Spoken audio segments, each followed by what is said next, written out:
വചനയാത്ര നിയമാവർത്തനം 5-ാം അധ്യായം. ഹോറബിലെ ഉടമ്പടി. മോശ ഇസ്രായേൽക്കാരെയെല്ലാം വിളിച്ചുകൂട്ടി പറഞ്ഞു, ഇസ്രായേലെ കേട്ടാലും നിങ്ങളോട് ഞാനിന്ന് പറയുന്ന ചട്ടങ്ങളും നിയമങ്ങളും പഠിക്കുകയും അനുഷ്ഠിക്കുവാൻ ശ്രദ്ധിക്കുകയും ചെയ്യുവിൻ. നമ്മുടെ ദൈവമായ കർത്താവ് ഹോറബിൽ വച്ച് നമ്മോട് ഒരു ഉടമ്പടി ചെയ്തു.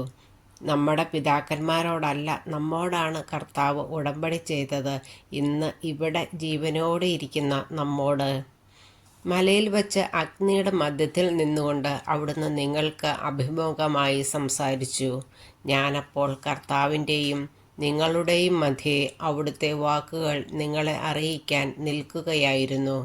എന്തെന്നാൽ അഗ്നി നിമിത്തം നിങ്ങൾ ഭയപ്പെട്ടു മലയിലേക്ക് കയറിപ്പോയില്ല.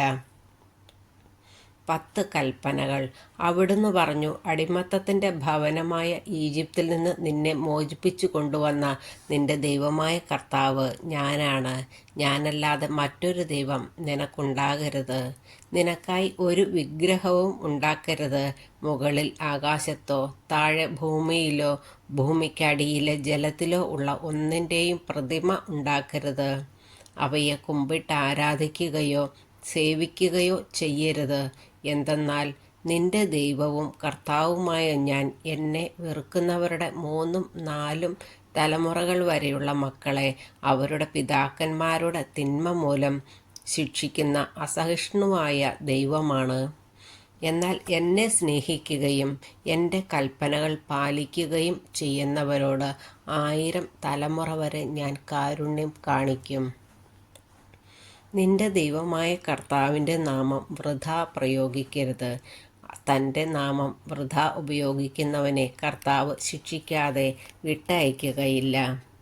നിന്റെ ദൈവമായ കർത്താവ് കൽപ്പിച്ചതുപോലെ സാബത്ത് ആചരിക്കുക, വിശുദ്ധമായി കൊണ്ടാടുക. 6 ദിവസം അധ്വാനിക്കുകയും എല്ലാ ജോലികളും നിർവഹിക്കുകയും ചെയ്തുകൊള്ളുക. എന്നാൽ 7-ാം ദിവസം നിന്റെ ദൈവമായ കർത്താവിൻ്റെ സാബത്താണ്. അന്ന് ഒരു ജോലിയും ചെയ്യരുത്. നീയും നിന്റെ മകനോ മകളോ ദാസനോ ദാസിയോ കാളയോ കഴുതയോ മൃഗങ്ങളിലേതെങ്കിലുമോ നിന്റെ പട്ടണത്തിലുള്ള പരദേശിയോ ഒരു ജോലിയും ചെയ്യരുത്. നിന്നെപ്പോലെ തന്നെ നിന്റെ ദാസനും ദാസിയും വിശ്രമിക്കട്ടെ. നീ ഈജിപ്തിൽ ദാസനായിരുന്നുവെന്നും നിന്റെ ദൈവമായ കർത്താവ് തൻ്റെ കരുത്തുറ്റ കരം നീട്ടി അവിടെ നിന്ന് നിന്നെ മോചിപ്പിച്ചു കൊണ്ടുവന്നുവെന്നും ഓർമ്മിക്കുക. അതുകൊണ്ട് സാബത്ത് ദിനം ആചരിക്കാൻ അവിടുന്ന് നിന്നോട് കൽപ്പിച്ചിരിക്കുന്നു. നീ ദീർഘനാൾ ജീവിച്ചിരിക്കാനും നിന്റെ ദൈവമായ കർത്താവ് തരുന്ന നാട്ടിൽ നിനക്ക് നന്മയുണ്ടാകാനും വേണ്ടി അവിടുന്ന് കൽപ്പിച്ചിരിക്കുന്നത് പോലെ നിന്റെ പിതാവിനെയും മാതാവിനെയും ബഹുമാനിക്കുക. നീ കൊല്ലരുത്, വ്യഭിചാരം ചെയ്യരുത്, മോഷ്ടിക്കരുത്. അയൽക്കാരനെതിരായി നീ കള്ളസാക്ഷ്യം നൽകരുത്. നിന്റെ അയൽക്കാരൻ്റെ ഭാര്യയെ നീ മോഹിക്കരുത്. അവൻ്റെ ഭവനത്തെയോ വയലിനെയോ ദാസനെയോ ദാസിയെയോ കാളയെയോ കഴുതയെയോ അവൻ്റെ മറ്റെന്തെങ്കിലുമോ നീ ആഗ്രഹിക്കരുത്. നിയമം മോശ വഴി. ഈ വചനങ്ങൾ കർത്താവ് മലയിൽ അഗ്നിയുടെയും മേഘത്തിൻ്റെയും കനത്ത അന്ധകാരത്തിൻ്റെയും മധ്യേ നിന്നുകൊണ്ട് അത്യുച്ചത്തിൽ നിങ്ങളുടെ സമൂഹം മുഴുവനോടുമായി അരുളിച്ചെയ്തു. അവിടുന്ന് ഇതിൽ കൂടുതലൊന്നും പറഞ്ഞില്ല. അവിടുന്ന് 2 കൽപ്പലകകളിൽ ഇവയെല്ലാം എഴുതി എന്നെ ഏൽപ്പിച്ചു.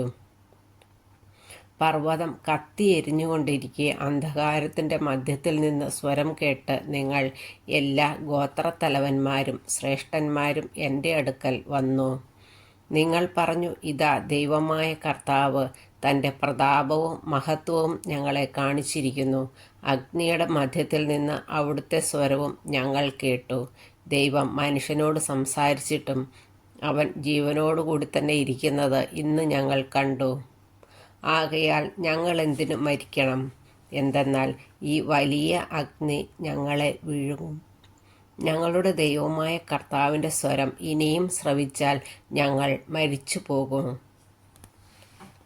എന്തെന്നാൽ അഗ്നിയുടെ മധ്യത്തിൽ നിന്ന് സംസാരിക്കുന്ന ജീവനുള്ള ദൈവത്തിൻ്റെ ശബ്ദം കേട്ടിട്ടും ജീവിച്ചിരിക്കുന്ന ഞങ്ങളെപ്പോലെയുള്ള മർത്യർ വേറെ ആരുള്ളൂ? നീ അടുത്തുപോയി നമ്മുടെ ദൈവമായ കർത്താവ് പറയുന്നതെല്ലാം കേൾക്കുക. അവിടുന്ന് നിന്നോട് പറയുന്നതെല്ലാം ഞങ്ങളോട് വന്ന് പറയുക. ഞങ്ങൾ അവയെല്ലാം കേട്ടനുസരിച്ചു കൊള്ളാം. നിങ്ങൾ എന്നോട് സംസാരിച്ചത് കേട്ടിട്ട് കർത്താവ് എന്നോട് അരുളി ചെയ്തു, നിന്നോട് ഈ ജനം പറഞ്ഞത് ഞാൻ കേട്ടു. അവർ പറഞ്ഞതെല്ലാം നന്നായിരിക്കുന്നു.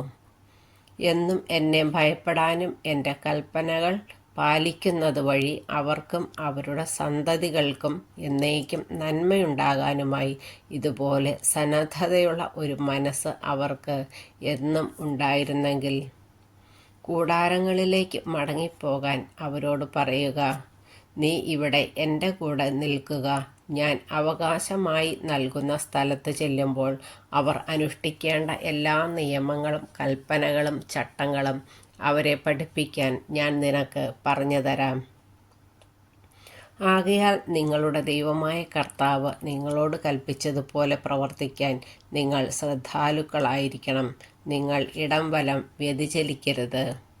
നിങ്ങൾ ജീവിച്ചിരിക്കാനും നിങ്ങൾക്ക് നന്മയുണ്ടാകാനും നിങ്ങൾ കൈവശമാക്കുന്ന ദേശത്ത് ദീർഘനാൾ വസിക്കാനും വേണ്ടി നിങ്ങളുടെ ദൈവമായ കർത്താവ് കൽപ്പിച്ചിട്ടുള്ള മാർഗത്തിലൂടെ ചരിക്കണം.